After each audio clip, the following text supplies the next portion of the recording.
KBBBL Podcast. Where the extra B is for BYOBB. Where's my elephant? When do we start? We have already begun. Oh, we started already? Oh, no. Yeah, we already started. Damn it. I had my mic on mute. Welcome to KBBBL Podcast, where the extra B is for BYOBB. But what is that extra B for?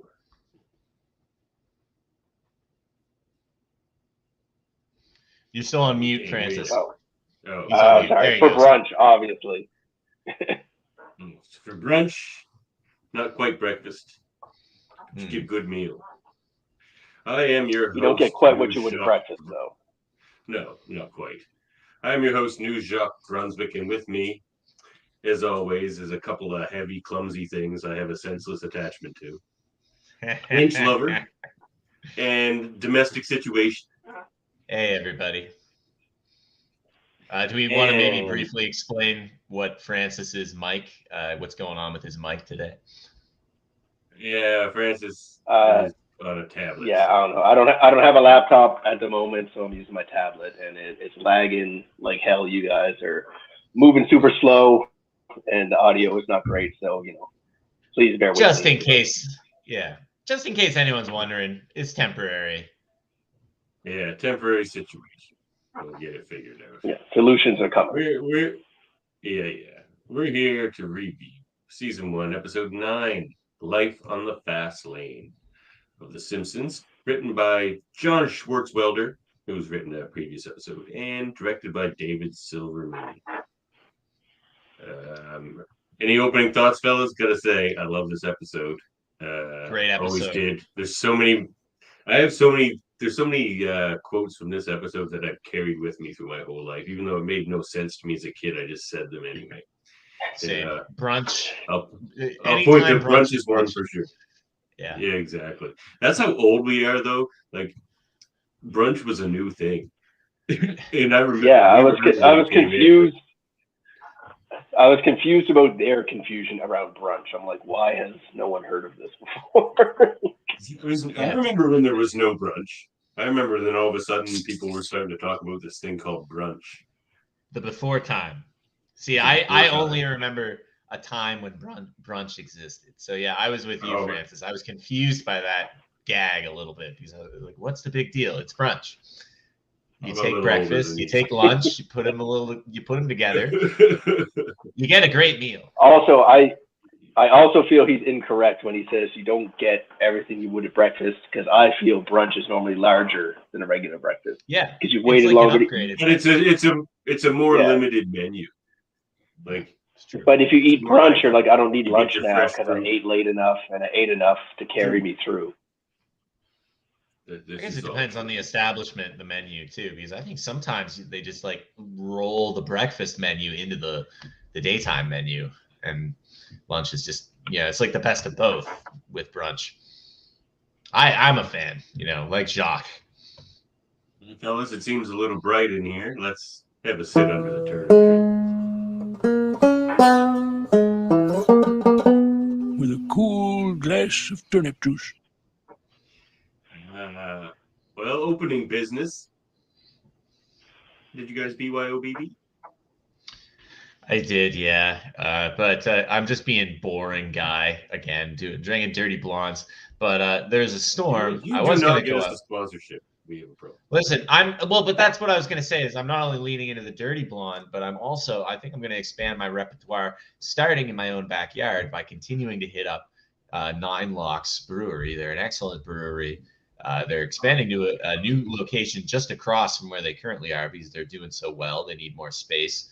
But particularly the beer that I'm checking out is Stargazer. It has a gorgeous container, which obviously is very important when you're drinking beer.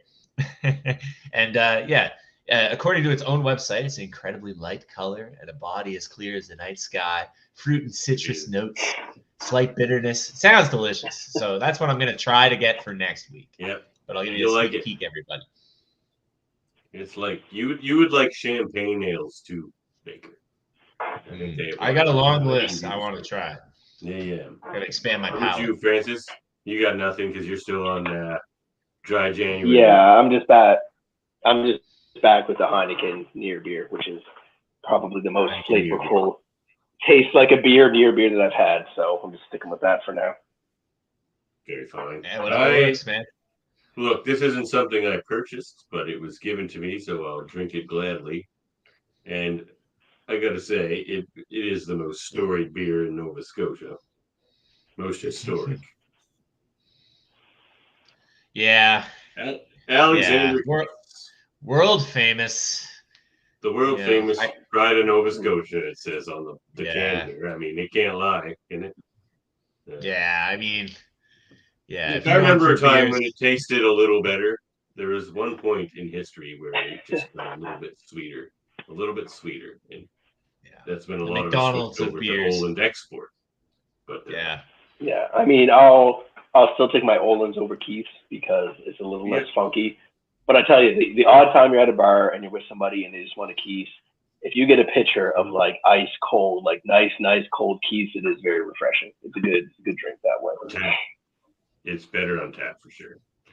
Yeah, but yeah, it's not bad. We go.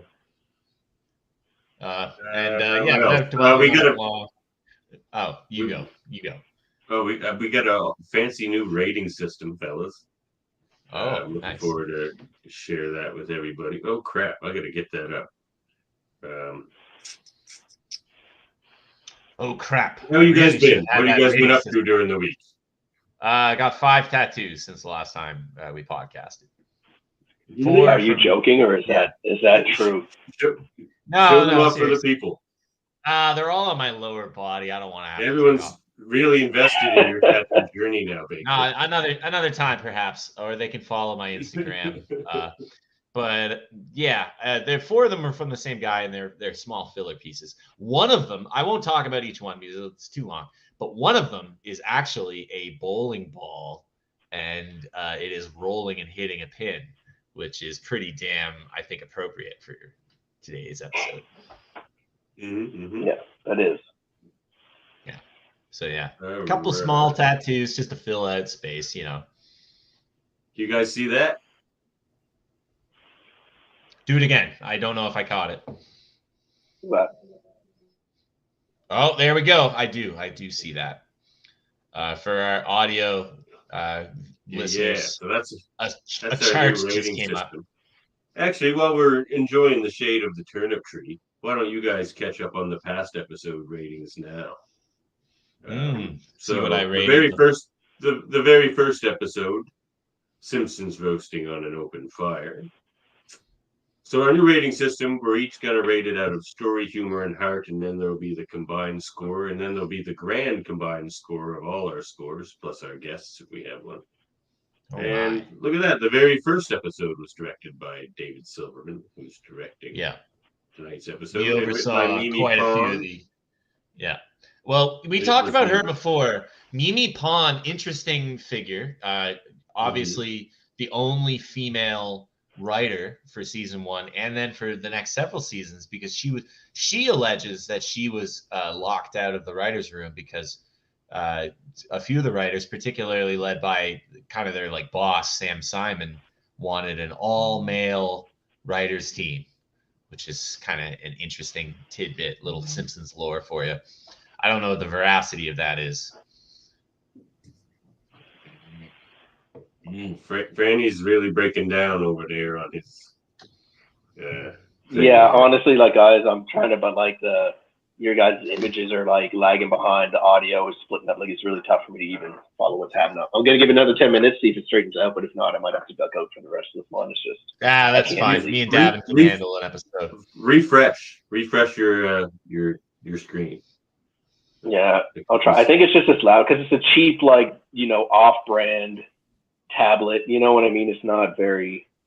Yeah, I'll try a refresh. Let me see if I can. All right, Baker, let's go you first. Simpsons are roasting on an open fire. I gave the story a 5, the humor a 3, and the heart a 7. What say you? Story definitely a 5. I would give the humor probably just a 2. And then I would also give the heart probably it is a pretty, it's got a lot of heart. I'll give it an 8. There's some Give heart it an 8. there. There's some heart there. Oh yeah.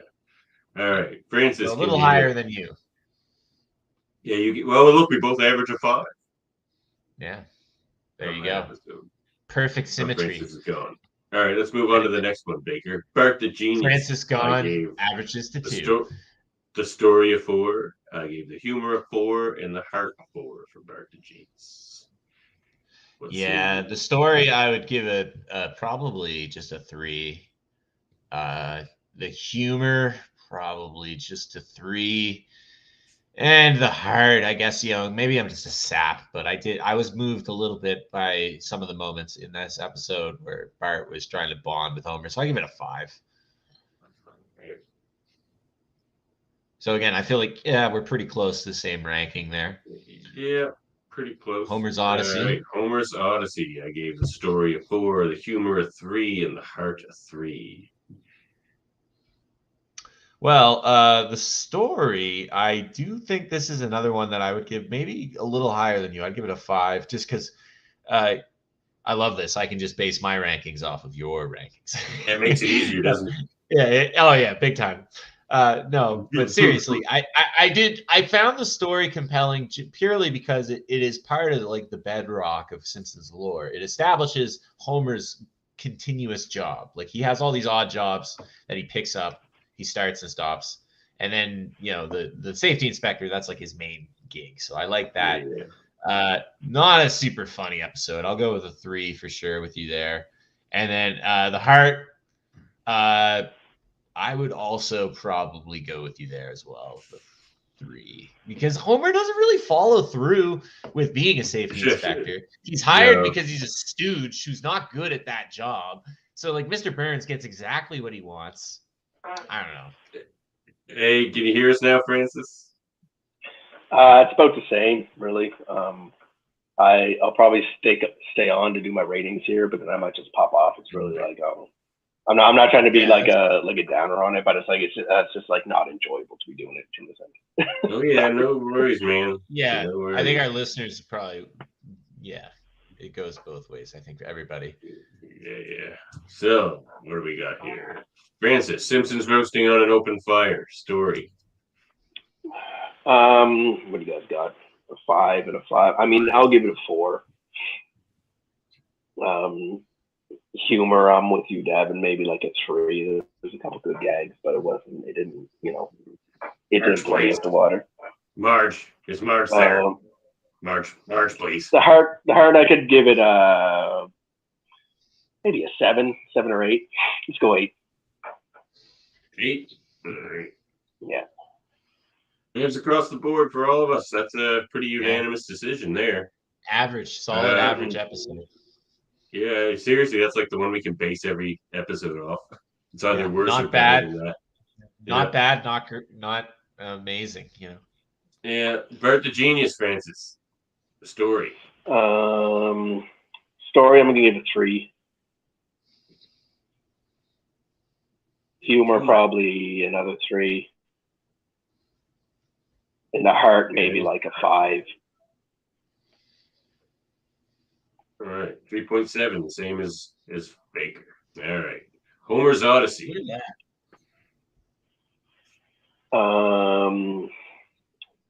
Story like a 4. Humor, maybe this one didn't have a ton of gags in it. Actually, I'll give it like a 3.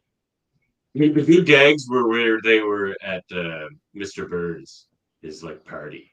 Yeah. Never mind. That's No Disgrace Like Home. Never mind. That's No Disgrace Like Home. Yeah, you're right. To briefly interject, for something to get like a 1 for humor, it would have to actively make me cringe or like, oh, are you kidding? Like this is not only not funny, it's like embarrassing. Yeah, that's a 1. Well, you gave Simpsons roasting on an open fire a 2. That's pretty close.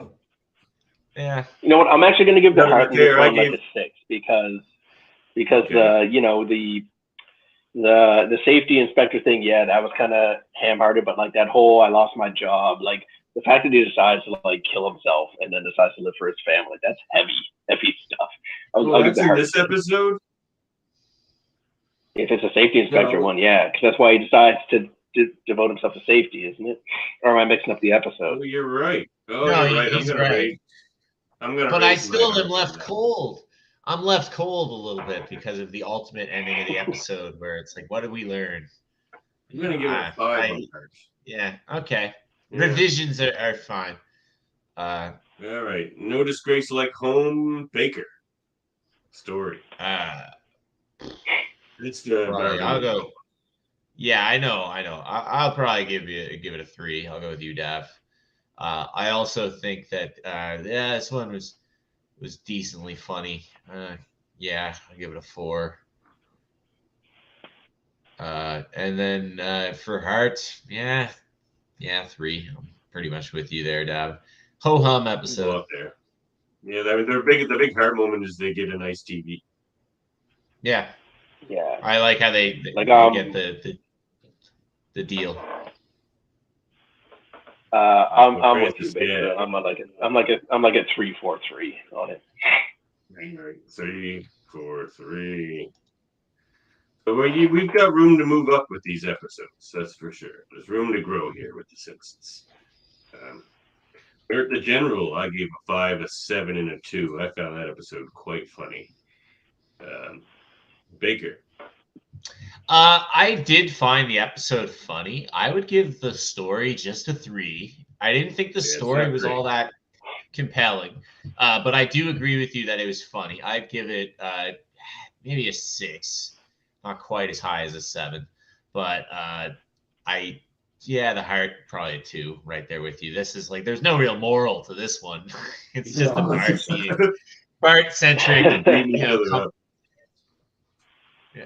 I guess the moral is like, solve your problems through diplomacy, and Marge bakes cookies for everybody. I think I overrated the story on that one. I'm going to make a revision there to a 4. Yeah, man. It's fine. Yeah. All right.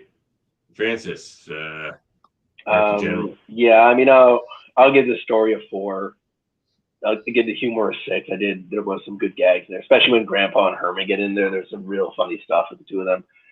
Some words I never want to hear on TV again. Yeah, heart, like, I don't know, a 3, like you said, Baker. There's no real, like, moral there. It's kind of like, other than, like, stand up for yourself, I guess, but. Yeah. All right, the Moaning Lisa. This is the one I've rated the highest of all of them so far. I gave it a 6, this is a 3, and an episode. 8. Yeah, Not funny though, so I only got a 3 in the humor department. All right. Again, my Lisa stan is starting to come through. I'm gonna give this one an 8. I think this is story. The story for this one is I should go across. I'm going crosswise. So the story, I'd give an 8. Humor, I would give a 4. It was pretty funny. Not hilarious, but like it had its moments. And then the heart, I'm gonna give this a 9. This is definitely one of my bigger.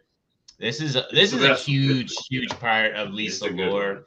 I really like the Bleeding Gums Murphy character a lot. So yeah, he's good. I'm a big fan of that episode. It's a good one. Francis. I love jazz. Moaning Lisa. Jazz man. I'll do the story at a 5. I do like Bleeding Gums too, but it's still like, I don't know, guys. You're gonna see me hate on this early writing like forever. I'm sorry. That's all good. Humor, maybe not. Yeah, humor a 3. Like there wasn't a lot of gags, and this was definitely more of like a heart episode. But I'll give the heart like a good 8. It was a good, feel good, emotional episode. Yeah, it was. Saddest kid, grade number 2. Yeah. Yeah, Frig, I could even. Nah, I'm gonna leave it there. All right, you can revise them later, maybe. I went 4, 6, and 2 for that one. There's another ho hum plot. I would say it's 3 for me for the plot. Because it's just kind of silly. Like I don't buy that. Like they would mistake Homer for a Neanderthal or whatever. The humor, it was quite funny. I'll give this one a 6. Obadiah, Zachariah. That's Telltale Head. And then Heart, I'd give this one, and yeah, 2. I'm right there with you, Davan, for the humor 6. What did you give the humor? 6. Humor 6, Heart 2. I'm kind of just copying you for this one, except my story evaluation a little lower. Yeah, it's not great. Yeah, I could even drop that down, to be honest. I'm going to meet you there, Baker. Hey, look at that symmetry. I like it. Yeah. All right. You say, Francis, call the Simpsons. Yeah, I mean, I pretty much mirrored. Story's a 3. I was going to give the humor a 6. There was some good gags in it. It wasn't super consistent, but there was some funny stuff. I might give the Heart a 3, though. There was some good Bart, Homer, father-son interaction there that I liked. Not fair. Oh, that's true. He thinks Bart dies. Yeah, there's the part where Bart. And he totally breaks down instantly, right? Yeah. That was a little touching. Yeah. Meet you there on that night for Heart on Mona Lisa too. All right. And then we can save our Telltale Head final. Yeah. Telltale Head was my lowest one. I wasn't a big fan of that episode, so I gave it a 4 for story, 2 for humor, and 3 for Heart. Yeah. I'm kind of right there with you across the board here, Davan. I do think the story is better than an average one, but I don't think it's amazing. So 4. The humor wasn't a very funny episode at all. It was 2. No. It wasn't offensively bad. It was just kind of like eh. And then the Heart. The morals of the episode weren't terrible, but look at Nova Scotia and look at Halifax and Cornwallis, right? We just took his statue down. So, the idea of enshrining these town founders is a questionable moral anyway. I don't know. So, yeah, I'm right there with you. 4, 2, 3. Francis. 3 is across the board. Just 3, 3, 3. Again, it didn't. I found this one a little boring. It's weird because this one really stuck out in my memory from childhood, but just watching it, I was like, there's not much here. It wasn't. Are these your ratings for Life on the Fast Lane? We put those in? Yeah, I put those in. I thought that's what I was supposed to do. Oh, nice.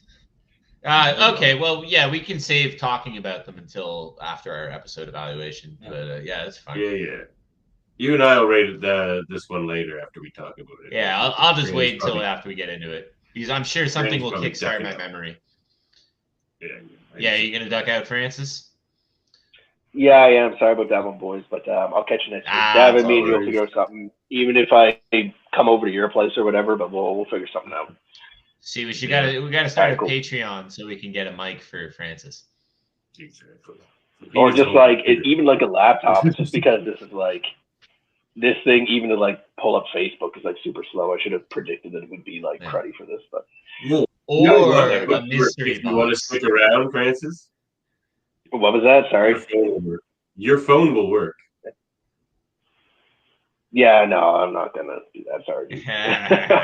All right. The 2 of us.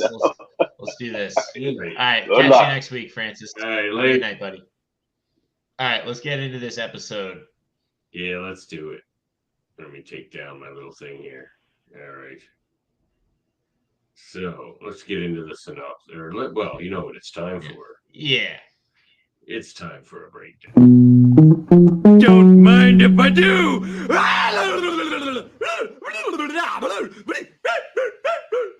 What? Well,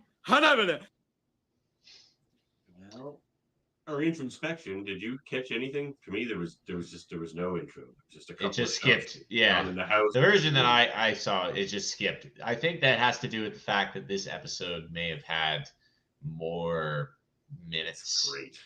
And they shaved off the intro. Yeah, this is, I think, the first episode where the pieces are really falling together, and we're seeing. I'm a little surprised by Francis's humor rating there. This episode. Yeah, we'll have to question him about it another time, I suppose, since his microphone isn't working. But yeah, I thought it was very funny. There was a lot of really good laugh out loud moments. Albert Brooks kills it again. Oh my God! Who else did he voice? He was Cowboy Bob. But someone else too, right? This is the third one so far. I'm not sure about that. I know he did those 2 characters, but obviously Cowboy Bob throws his voice.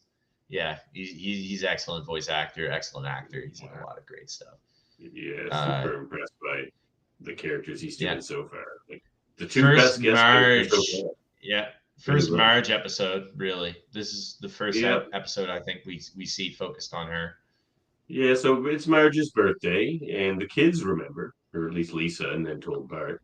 Yeah, they do a great job. I mean, Bart fucks up a lot, but it's the thought that counts, and the end result, they still get enough pancakes on the plate to eat to feed them. They're like, "Happy birthday!" Almost like it's my birthday. Like, wow, wow. This is so bad. Like, Marge should break up with this guy based on the things he does in this episode, I think. Like, the bowling ball is like a divorceable offense, I think. Yeah. Well, we'll get to that. So, you know, they have a nice breakfast and stuff. And the kids are being very sweet about the birthday. And then Homer takes off to drive to the mall to get her a present because he forgot, of course.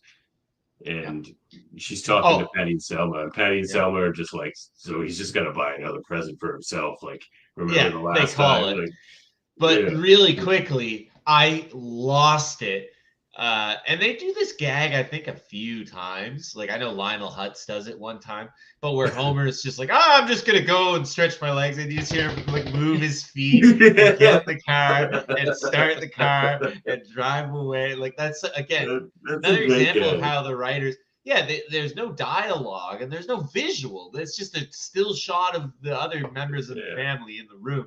But just through audio, you get this great gag where Homer just scrambling to his car. Yeah, it's very funny. Yeah. Well, I guess we're not going to have our game later either because we have no contestant. It's fine because we also did the rankings, so that kind of eats up time doing that. That's very true. There'll be time for games. So Patty and Selma call it. It's pretty hilarious because they hate Homer so much. And they're so funny in this episode. They are. They invite Marge out to the Singing Sirloin restaurant, and with the family and Homer even. Yeah.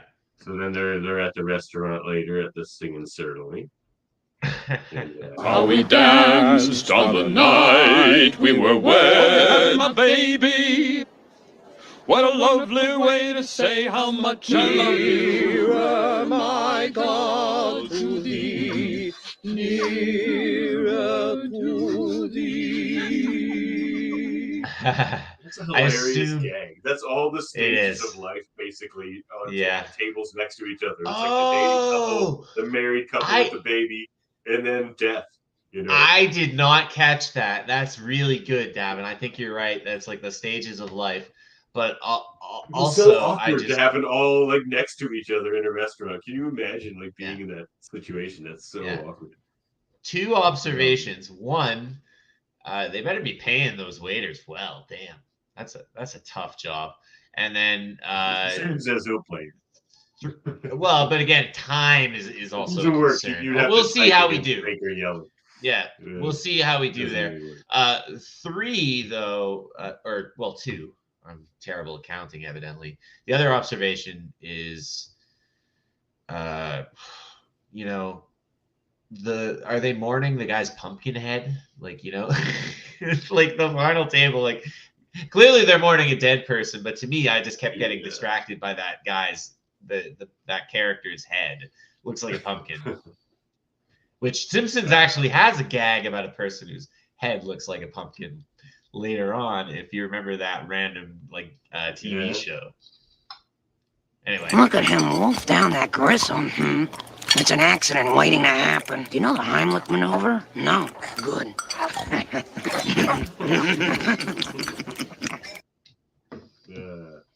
They're a nasty great bunch. Yeah, the gruesome twosome.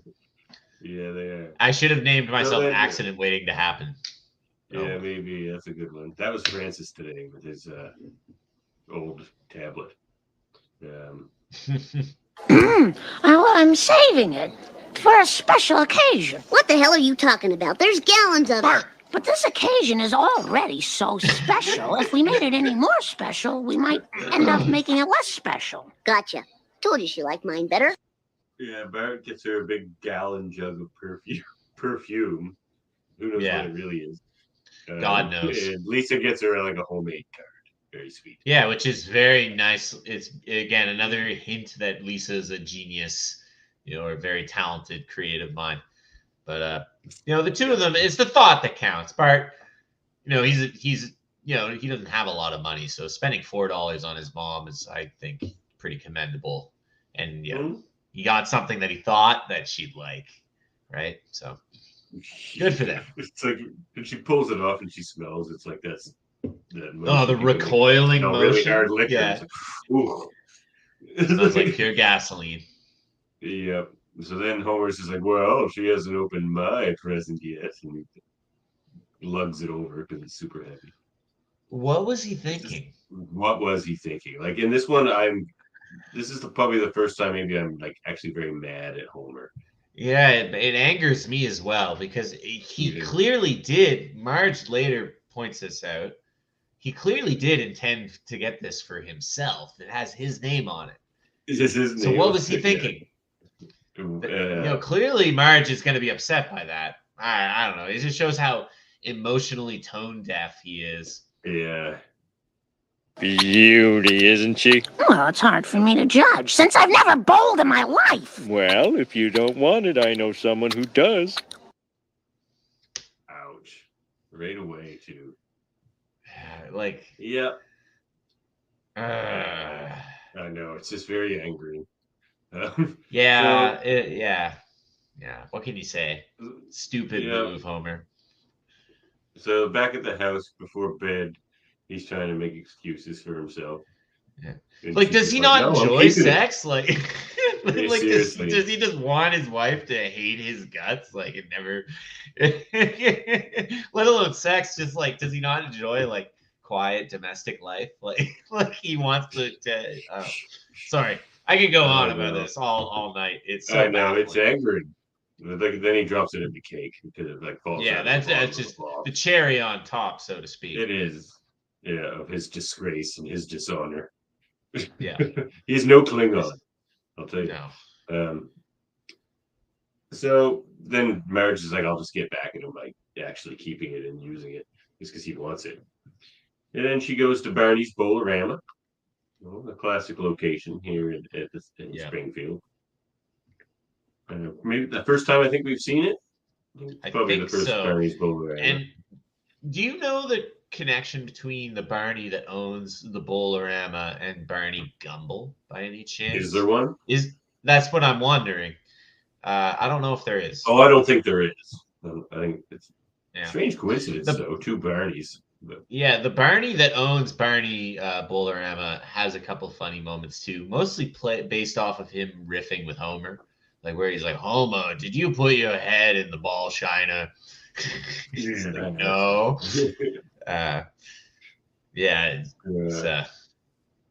Classic location. A lot of good episodes. Obviously, the Pin Pals. Oh yes, of course. What size, please? 13AA. 13AA? This is the closest I've got. A 9 and a 15. Just 1 9 and 1 15. Yeah, that's hilarious too. He doesn't have the correct shoes. So this is where King of the Hill got the idea for Peggy. Then clearly. Yeah.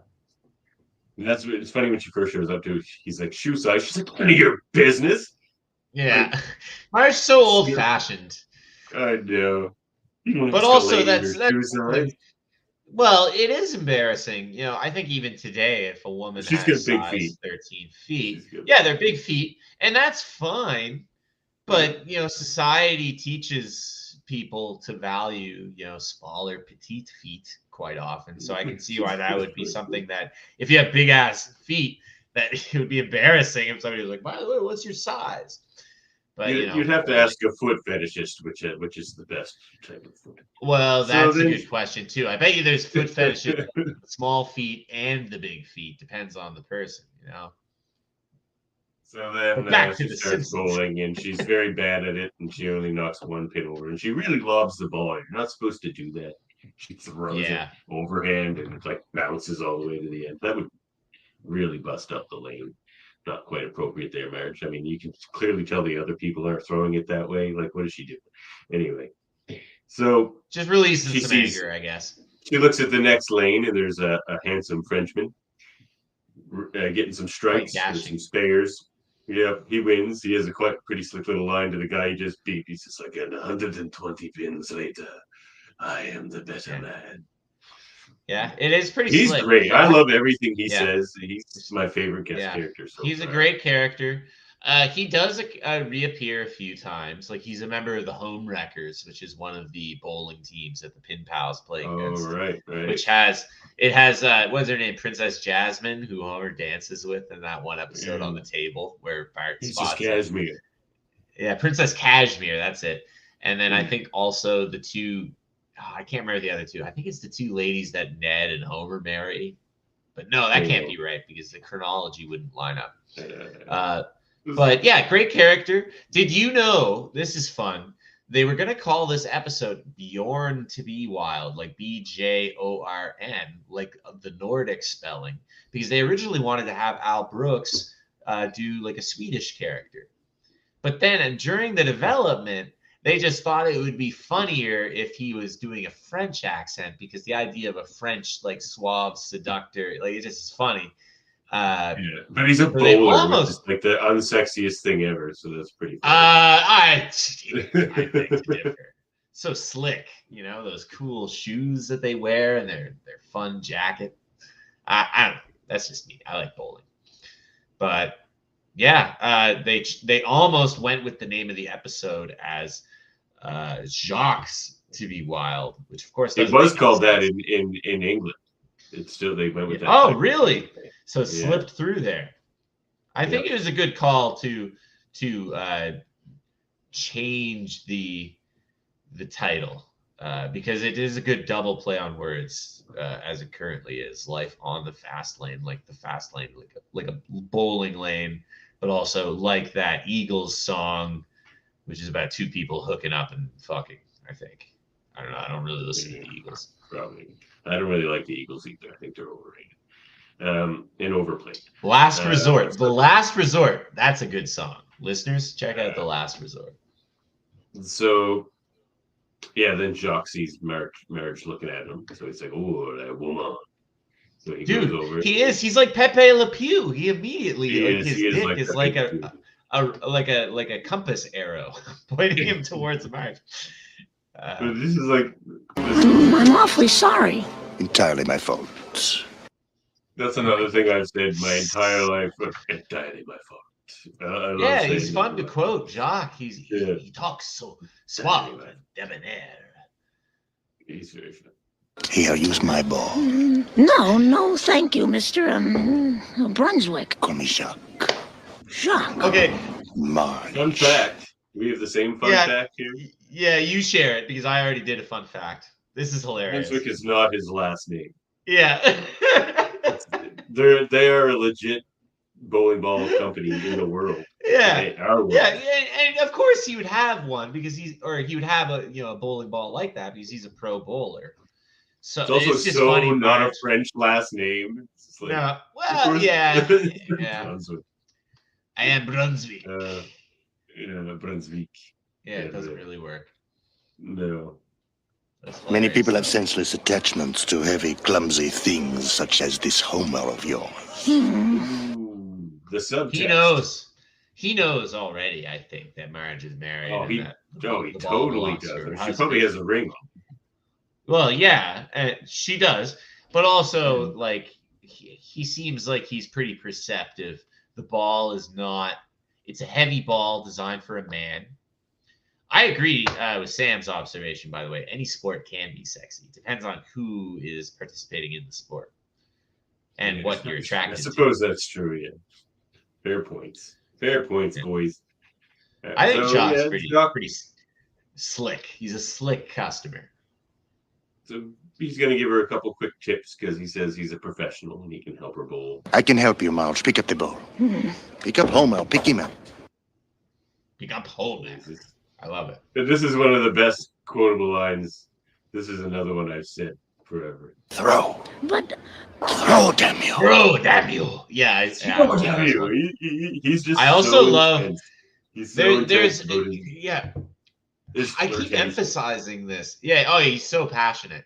Yeah. I keep emphasizing this, but The Simpsons, one of the reasons it's so funny is that it does a great job. And again, I feel sorry for any listeners that are visually impaired or auditory impaired. You can still enjoy The Simpsons if I think if you had both of those impairments, it might be difficult. If you're audio But if you have impaired, one or probably the not other, listening to this podcast. point is, oh, they're certainly not probably. But the point is, The Simpsons, it fires on all cylinders. It does an excellent job with auditory comedy, like the gag with Homer earlier, with obviously Visual with just like the writing, but the visual gags, yes, because Jock picks up Marge and places her. Yes, that gag is that's hilarious. very funny. Yeah, it's very funny, and there's nothing said. He just does it. She keeps consistently throwing it like 2 feet too far to the left or whatever. Yeah, so by he just sets altering 2 her feet place, over to the right. it's brilliant. Perfect. Yeah. Oh, he's a good teacher. Yeah. Well, yeah. And when I guess he's a motivated teacher. He's a motivated teacher. teacher. Throw. But Throw, damn you. Oh, damn you. Oh god, I love it. I bet you don't know how to make a 5-7-10 split, do you, Marge? no. Well, first of all, you yelled, the 8-pin is a cop. Hilarious. It's so it's so goofy. It's the exact type of joke that would make Marge laugh too. Is the other thing. He's slick. He's a slick, smooth operator. Is a cop. I love Jacques. I can't get enough of him. He hates the police. What can't you like about him, right? Apologies to any police listeners. Yeah. It's a joke. It's a joke, folks. So where are we at here? So back at the house, Homer is making pizza for the kids, putting them to bed. And then Marge finally comes home, and Homer's like all curled up on the bed, looking away from her. And he's just like, Marge. Distance growing between yes, them. he's just like, nothing. Nothing. Like, you can tell he's very sad. Like, there's a lot of dude, and this is episode from both of them, really. Marge real shit, man. This is something that a lot of relationships, when they ebb out, where like when they start to decline or like fall apart, those quiet moments where people can't communicate. Yeah. This one's gonna have the highest ranking for me so far in every category. This episode is. I think it might for me as well. I'll have to look when we go back to the rankings, but it's definitely a very stellar emotionally. It has a lot of strong, like it pulls your heartstrings. Yeah. So then she goes back bowling again, and he gives her a wrist guard, a little present. Yeah, which Homer later finds. Yeah, and she's trying it out there with Homer. Pick up, Homer, pick him up. I wonder if that's actually a it technique. fits perfectly. Like he already knows more about Marge than Homer does. Like she's like, it's in my size and it's for me. Like she can't even believe it. It's freaking sad. But I don't know, because I also think Jacques just wants to hit it and quit it. Do you really think that he wants? Of course he does. I'm not saying Jacques a freaking good guy. Yeah. He's just so I actually think Homer. Yeah, Homer sucks, but like I do think that what Marge wants is not actually Jock. Jock is something that just excites her because he's sexy and suave and debonair. Yeah. But I don't Crush it. Experience it. Quite smooth, isn't it, Marge? Oh, very smooth. Smooth? Yes, very. Yes? Yes. Yes. Smooth. Smooth? Yes. Yes. Hilarious. Yeah, it's hilarious. So just Like feeling the lane. Smooth, yes. Yeah. Smooth, yes. Smooth. Mm-hmm. This is how a strong voice actor can add something just by being a strong voice actor. The way that he's like, yes, yes. Yeah. Obviously, the voice actors for Marge, excellent. All the regular cast are excellent. In quite a few movies, and I can't tell Bob or Jacques are him. He is so good. He's a chameleon. Like, here's an example. Like, we view like Hank Azaria and Harry Shearer, for example, as great character voice actors. but you can That's tell not what happened. them. You can always tell when it's them. You can tell Yeah. that's this area character. But I that's a can't Stewart character. tell Jacques and Cowboy Bob. Yeah, you're right. They're two completely No. different. He's To the on point where another I level. wouldn't believe Albert it unless Brooks is I on. knew it. Like, Yeah. is Albert Brooks the best cartoon voice actor of all time? Like, I don't know. Oh, that's a tough one, man. There's a lot. I know. It's like Mel Blanc. Mel Blanc's the best one. Yeah, he's up there. I would say Kevin Conroy. Hank Azaria. There's a video on YouTube, people, I believe, where it's Hank Azaria, I think, talking about what's the best.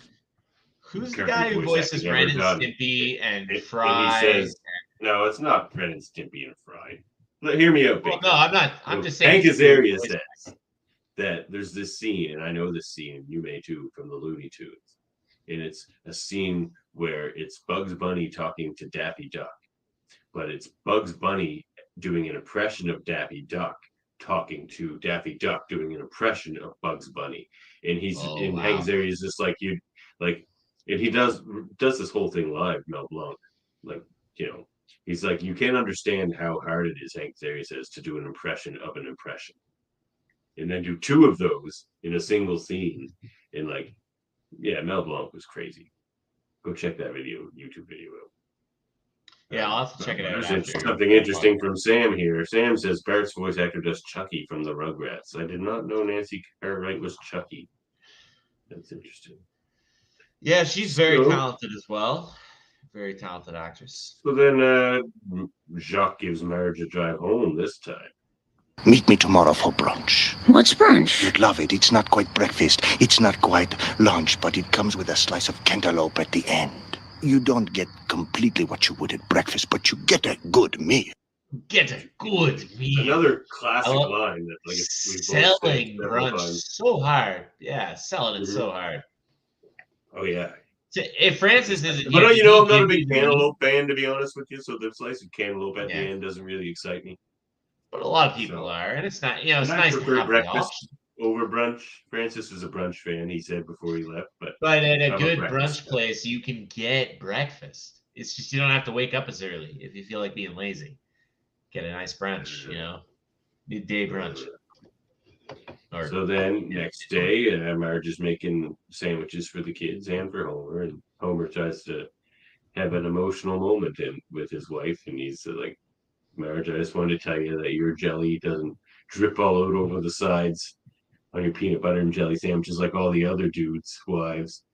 Their hands get all sticky. Sweet, it's like, but your jelly stays right. It is very sweet because it's the kind of thing that he does notice about Marge, like the size of her glove, for example, that Jacques noticed. But he's not, a sweet enough person to actually mention it to her or anything like that. Yeah, but. Yeah, he's saying now more he's in a trouble. Yeah. He's thinking of these things more. Yeah, that he's in a situation. And it's also, I think it's also a stand-in for much more. He can't express himself, but he's able to say that, and that's a way of conveying to him. I think that he cares very deeply about Marge in a variety of ways.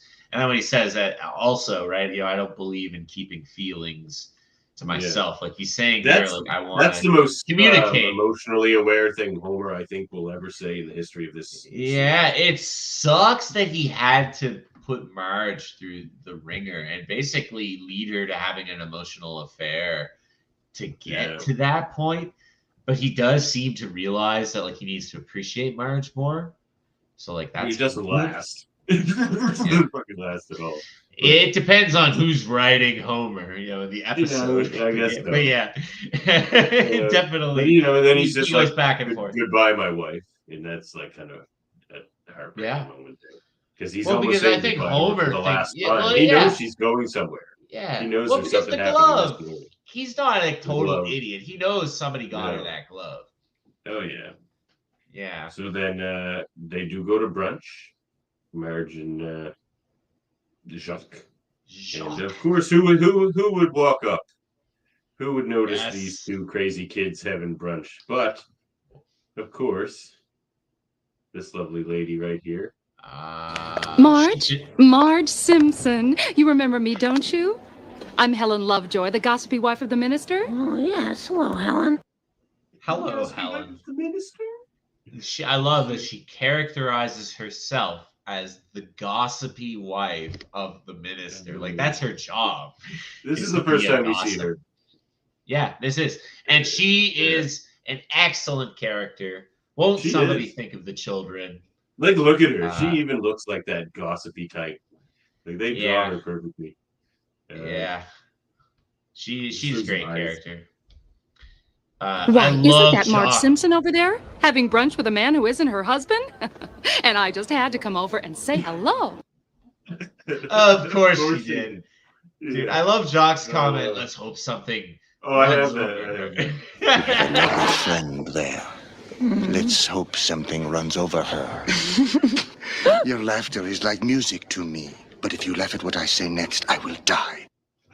So It's another dramatic. line from this episode I've said a million times. If you laugh at what I say next, I will die.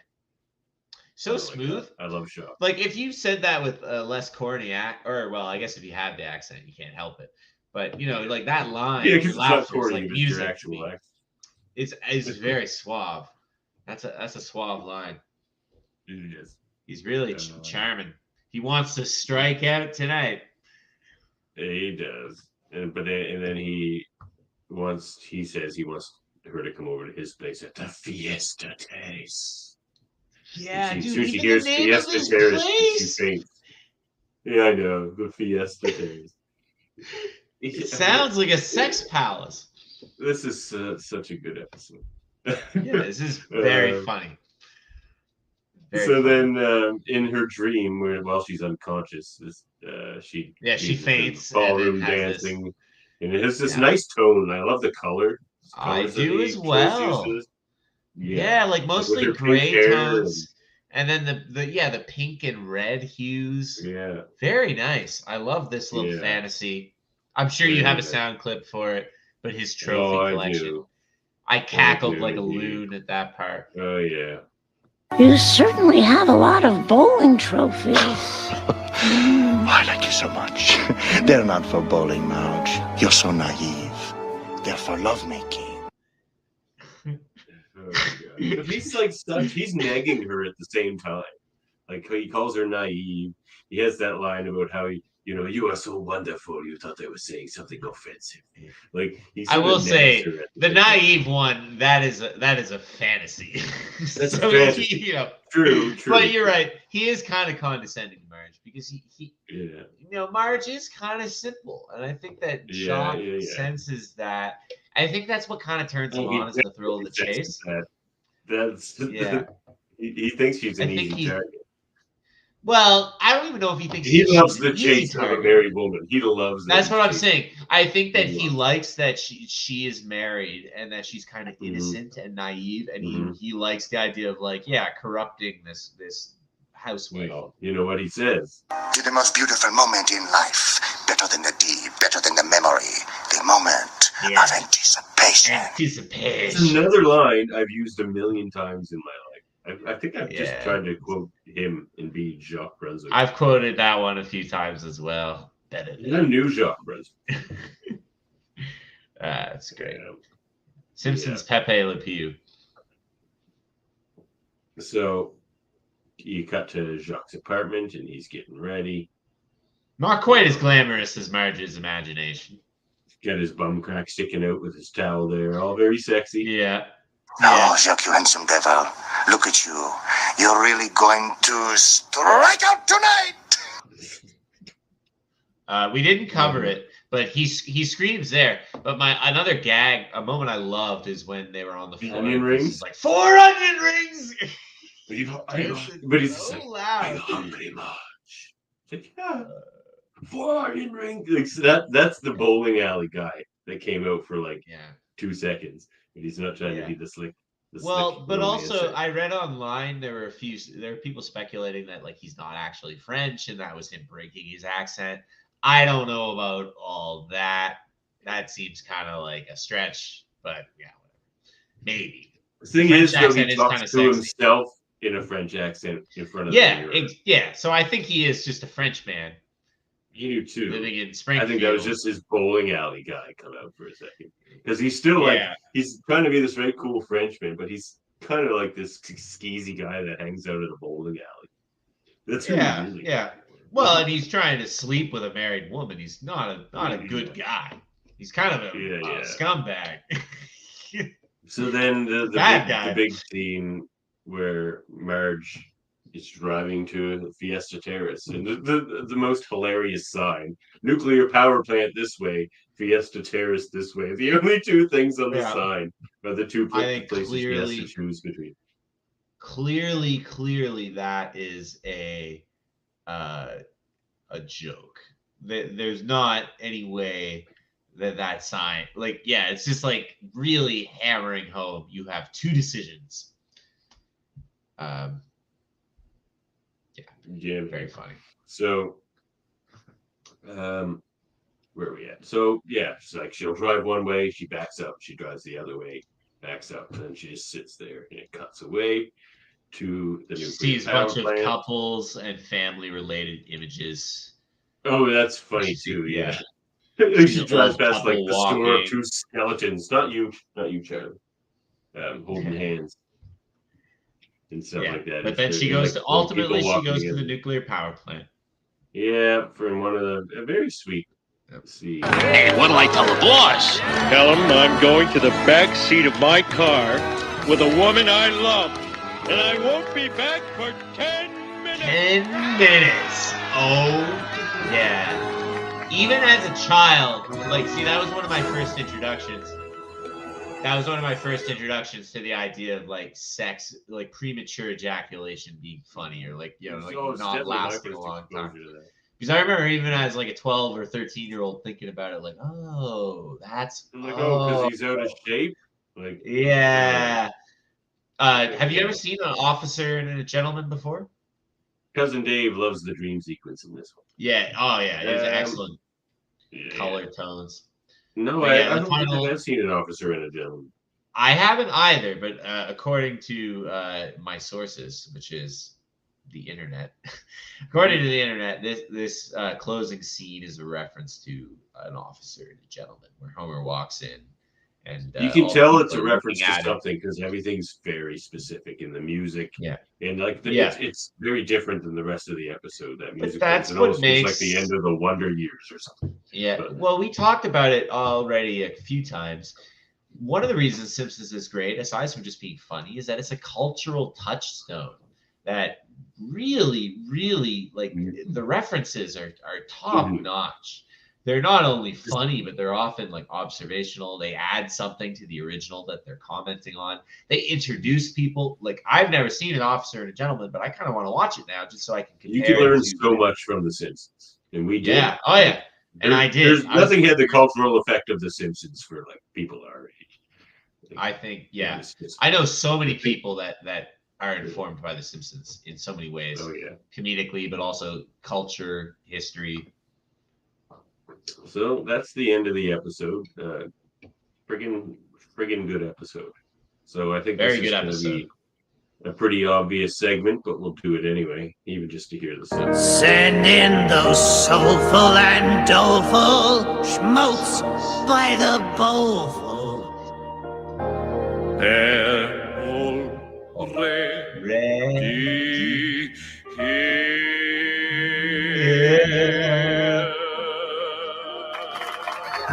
Man. Sideshow Mel. I love Sideshow Mel. He's such a good singer. When he first appears, we got to talk about him. So Davan, there's actually, you said it's obvious. There's two of us though. There's I think two characters. It's Jacques. He's the best character ever. It's Jacques for me, man. I love everything he says. Jacques, I 100% agree with you. He's gone now. He said I have to watch a bunch of episodes of The Simpsons, and he's not in it.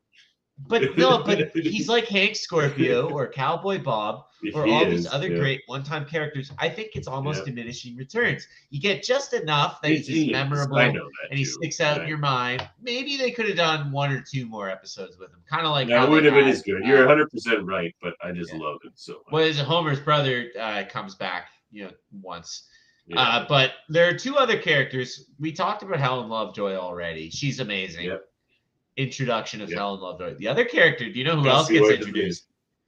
Let me think. Do you know? Starts with an L. He doesn't like things getting in his eye. Lenny's in this episode? Oh, Yeah, way to go, Homer! He just says that. Yeah, Lenny. Carl, not yet, which is interesting because they're later a pair. The two of them are later. Carl, I think they do the anti-Smithers on Carl. I think they paint Carl white the first couple. Yellow. They may, yeah, but it takes a while for the two of them to become kind of a duo. But yeah, Lenny's introduced, and Lenny's a very funny character. I think I already joked about it. But don't tell people how I live. Putting in that eye. Yeah. Ah, my eye. The doctor says I'm not supposed to get pudding in it. What is oddly specific thing? Or it's a secret. Yeah, it's a secret. He's hilarious. Right. So what's the point? Is that our next? We're just gonna. I'm just wondering, what's the point? Would it make any difference at all if I never existed? How can we sleep at night when there's so much suffering in the world? Well, if viewers are wondering, I actually am a bit of an insomniac, so I have trouble sleeping. But the point for this episode, obviously every episode kind of has lots of different themes, but the theme I wanted to talk about, the main theme, is I don't know what the right word would be: romance, domesticity, partnership, a relationship, the dynamic between Homer and Marge. Yeah. Homer fucks up big time. Pardon my French. Obviously Jock, a Frenchman. He really just neglects Marge this episode. He forgets her birthday, and then even when he scrambles and Marge gives him a pass and is waiting for a good gift, he goes big pass. Yeah, because she should just be angry trying, man. Gift. And instead he gets this bad gift that obviously is for himself. So the point is you need to appreciate your partner and actually take into consideration, I mean, not necessarily just their birthday, but like their emotional needs. Homer is neglecting Marge to the point where she is driven to another man, which is, I think, something pretty radical for her. She's a pretty conservative housewife who's pretty normally happy with most of Homer's hijinks. That's but why he really pushes just her. from Homer's perspective, but hers, like the things she's going through in this episode. Yeah, and we get more of that later. Obviously, they have a rocky relationship, and this is going to be a recurring thing. Homer lives in the treehouse one episode, which is pretty damn hilarious how quickly he deteriorates when he. We'll get to that one. Yeah. So if you have a loved one, appreciate them, take good care of them. Life is short. Don't take people for granted. See, I have a 2-year-old. Don't take somebody for granted. So I get taken for granted all the time. But that you don't want to take your child for granted either, too. This doesn't just apply to romantic I certainly relationships. don't. She takes daddy. So care about your loved ones. Care about your loved ones. Oh, don't worry. When she grows up, she's going to appreciate all the hard work you put in to raising her right. So yeah, that's the point. Very good episode for I would say the heartstrings. Really tugs on the old. It's smart. Cockles. It's a smart episode. Like it's very real in those domestic situations they're presented. Well, Davan, we didn't talk about this yet. This episode did win a daytime Emmy, right? Did it? I didn't know that. Oh, I didn't know it was recognized as being as great as it is. That makes me happy because it is great. Yeah, I'm glad that this came up because I was going to mention it earlier. But we are not the only ones who like this episode. Know. This episode is quite acclaimed. It's to me, this is one of the best episodes of TV, at least in its day. Like, there's Simpsons coming, maybe, but like when this came out, this was like the best thing that was like on TV. Yeah, there's better Simpsons coming. But that's just a testament to how great the show becomes. This is a very solid episode. And this is where we're really starting to see the voice actors, the writers. You mentioned Silverman, so the director, the creative mind overseeing the project. Yeah. The different characters, they're starting to better figure out what the characters are about. Remember one of the early episodes where Homer is complaining because the family isn't moral enough? And how weird that was. And now we're seeing Homer as the dumb one. Yeah. You know, that makes more sense. Like we're starting to get the dynamics. They're figuring out their roles for these characters. It's like I mentioned to you and Francis earlier. This is to me, this is the first episode where all of the family, the main four, apart Lisa, Marge, and Homer. Yeah, Maggie doesn't really They do nail it. anything They're in this themselves. episode. They're themselves. Yeah. Like, and it's like Maggie's the I was saying, wild this card. episode you could believe this episode being in season 3. Like I thought it was later. Yeah. Well, you can't say it's that a for the precursor. previous 8 episodes we've watched. They were very season 1. Even the good ones like Bleeding Gums Murphy, it's still very, very season 1. The ideas This one could are be great, anywhere. But yeah, the ideas for the Bleeding Gums Murphy episode are great, but there's still a lot of roughness around the edges. In later years, they would have made it funnier. Yeah. The animation in this episode is really stellar, I thought, as well. It gets better, obviously. I can't believe this is season 1. I can't believe this is a season 1 episode. We already talked The about Greeks knew it. The Carthaginians knew it. Now you know it. What are we learning today, Davan? You're a very good teacher. Yes, I am a very good teacher, and I can teach you everything. Yeah. That's an excellent soundbite, though, that we can mash up, maybe. And I will teach you. I just love that quote. Yeah, I already did match it up. That was part of my theme. I forgot about it, so I started talking over it. So what are you going to talk about today, Davan? What are we learning? When do you think bowling was invented, Baker? Oh, see, that's really good. I don't know. I'm going to guess the 50s. The 1950s. The 50s, you say? But you might be surprised to know that it dates back to Egyptian times. The earliest known forms of bowling date back to ancient Egypt, with wall drawings depicting bowling being found in a royal Egyptian tomb dating to 5200 BC. And miniature pins and balls in an Egyptian child's grave were found from about 5200 BC. Okay, yeah, I guess that makes sense when you think about the rudiments of what bowling is. You don't it's not a very sophisticated technology. It's just a ball that you hurl towards something and not standing up. Yeah, that's cool though. I never thought about that. Cool. Remnants of bowling balls were found among artifacts in ancient Egypt going back to the Egyptian proto-dynastic period in 3200 BC. I feel like Egypt's going to come up more in this show. Fascinating civilization. So very old. Mm-hmm. Balls were made using husks of grains, covered in materials such as leather and bound with string. Like other balls made of porcelain have also been found. Oh, porcelain. Ivory? What about ivory? Bowling games of different forms are also noted by Herodotus as an invention of the Lydians in Asia Minor. Ah, cool. I like it. Father of history. About 2,000 years ago, Romans came up with a similar game, bocce ball, which is still around these days. Okay, so like the concept of rolling a ball into pins has been around a long time. Cool. Yeah. I didn't know this. And Baker, do you know how to make a 7-10 split? A 5-7-10 split? I like bowling, but I'm a very casual. The 7-10 split is the hardest shot in bowling because you have the two pins left it's the two opposite from each other pins, on the two sides.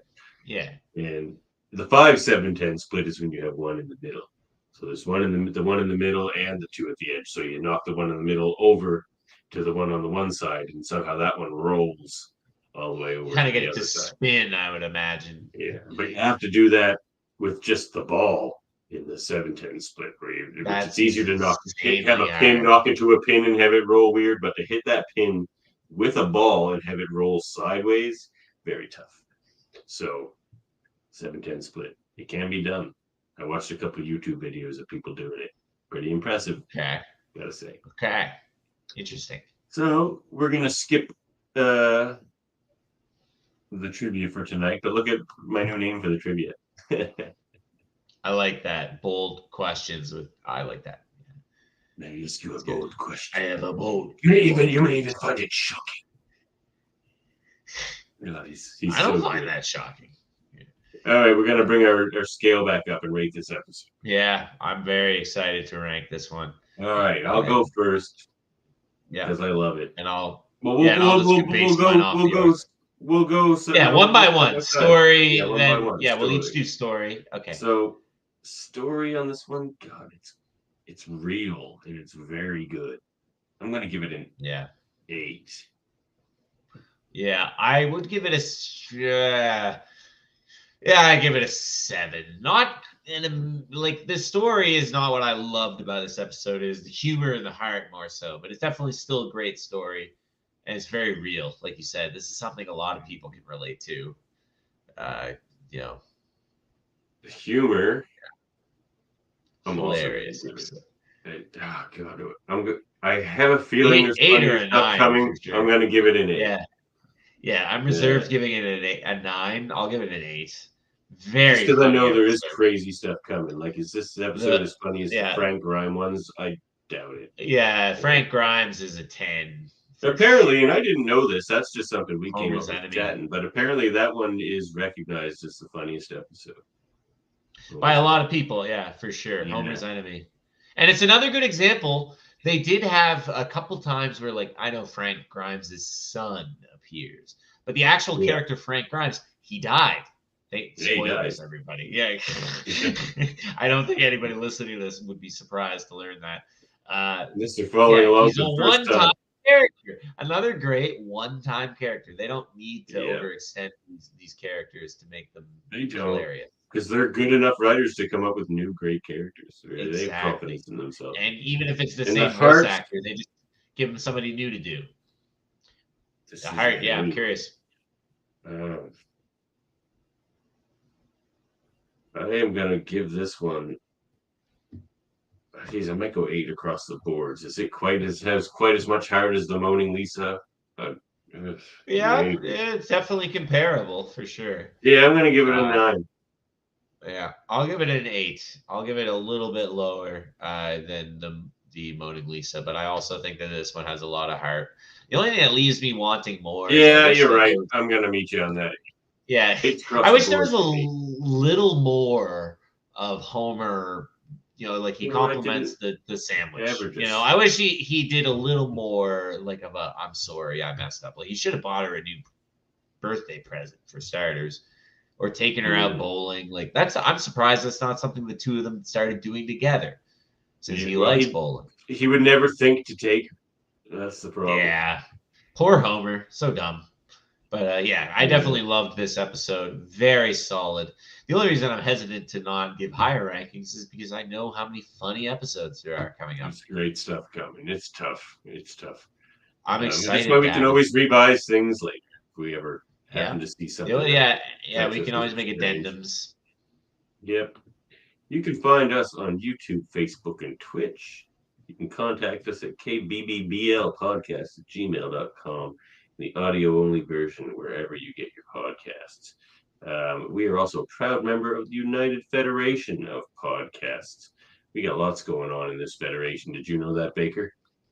Yeah, there's a lot. There's a lot of different interesting podcasts related like to us. different cool subjects. Yeah, KBBBL podcast. Yeah. Those tattooed freaks to my left and right. I know. A couple of freaks. There's also Hold Up a Movie podcast. That's a fun podcast with me and Chris. It is. And our guests. And I was there's listening to going to be an after the other day. show. It's such a popular show. It's going to get its own after show. I like it. Like Talking Dead. Yeah, like that, except about a better show. Super Mater Brothers, check them out too. They do your reality show reviews and Dave other things Mater as well, like already the was a Mary Marvel guest. Society. We got to get the other Mater brother. We got to get the other Mater brother. Yeah, we do. We got to get Jeff on here. We got to get Jeff. Oh, he's coming. He picked an episode. He picked a season 3 episode, and I'm like, I hope you know that's like a year and a half from now.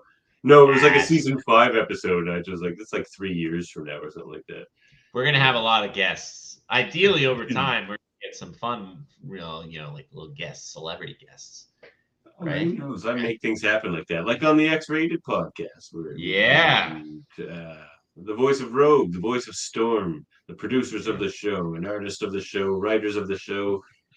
Check it out. Really good podcast. Yeah. We make it happen over there. on X-rated. No. So we're in 6 episodes into season 4 now. You guys should transition to a different television show. We will be. We will. We're not going anywhere. The X-Goons would never let us stop. Graphic Histories podcast with my X-rated co-host Andre, where he interviews people from the film and comics industries and other things too, just artists, writers, cool people. Check it out. It's a great interview show, long-form interview show. And there's also the Hellbound podcast with Alex Blackburn and Michael Chan, where they talk about horror movies and the world at large, really. And we also have a new logo to unveil here. Baker, check this out. New Live Long and Podcast logo. That is cool. We have our many divisions, but it was ruled on high that we needed one to celebrate all the divisions at once. This is what we have here. And it also doubles as, Pride. You guys are LGBTQ plus friendly. So there you go. Well, we have another one for that too. We have a Pride Month one, but it's not this one. But it's a command division where the shows are reviewed, old shows, new shows. If there's a current Star Trek show, we're reviewing it like that night. That night? Yeah, the day it comes out, we're super current on that. And then there's a science division that I sort of run there. And the Cuters of Trek. And the Ops division where we do Star Trek Radio Theater. There's also Trivial Debates. Check it out. Next one coming up is Sunday, January 29th, 2023. And that's it. That's the United Federation of Podcasts, people. Check out all our great shows. But there's more coming. I hear True Currency's coming back. That's a good show, too. In a new format. And jumping on the Federation. Well, it's already a part of the Federation. Anyway, let's get out of here, Baker. What do you say? Yeah, man. It's a good episode, good podcast. I'll see you. Great episode. Yeah, I'll see you next week, everybody. Thanks again for tuning in. And keep on keeping on. Well, bye-bye. Goodbye. Bye, everybody.